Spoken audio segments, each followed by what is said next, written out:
Hello Internet, this is BoneCarlos coming to you with another video game review.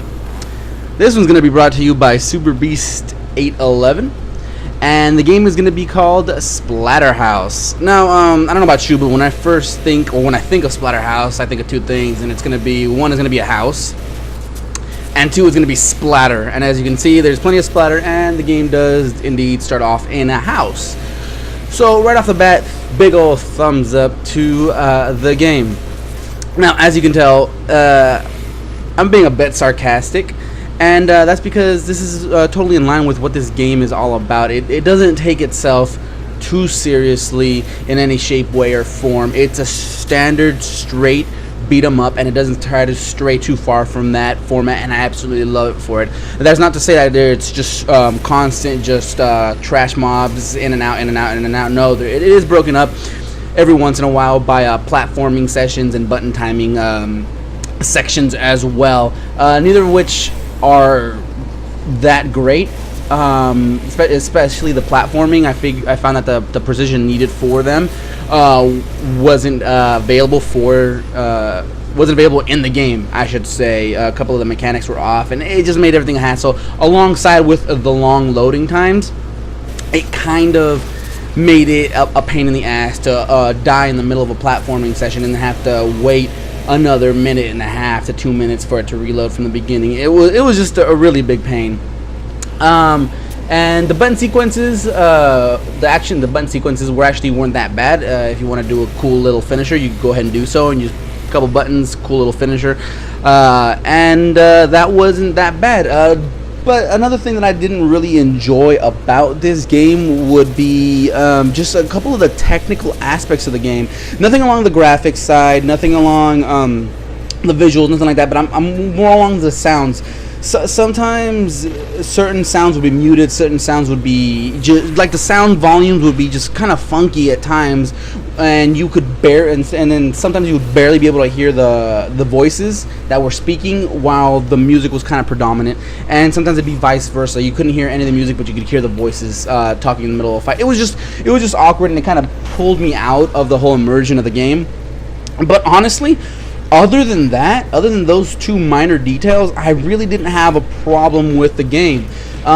Towards the end of the level, when you kind of powered up your character up to about max, there was a little bit of a feeling of being overpowered, where one button or one little combination would pretty much refill half your life, and it would only took up a section of your rage meter, quote unquote rage meter, whatever they call it.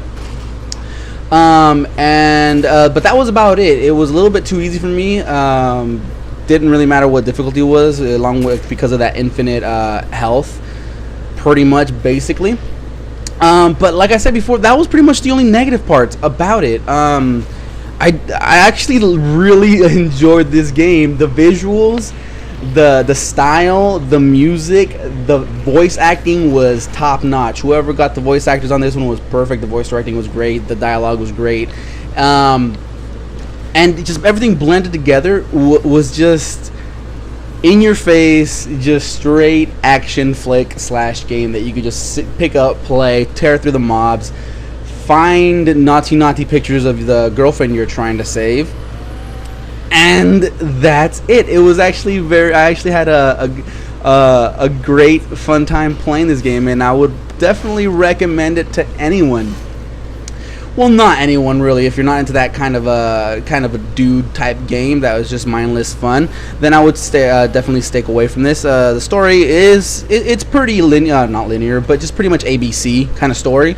But still, it gets the job done. It does what it needs to be done. And like I said before, you got the collectibles, and like most games, are just kind of worthless. They don't really mean anything. In this game, they're actually torn pieces of pictures that you've taken of your girlfriend. Most of them are PG-13. A couple are R-rated.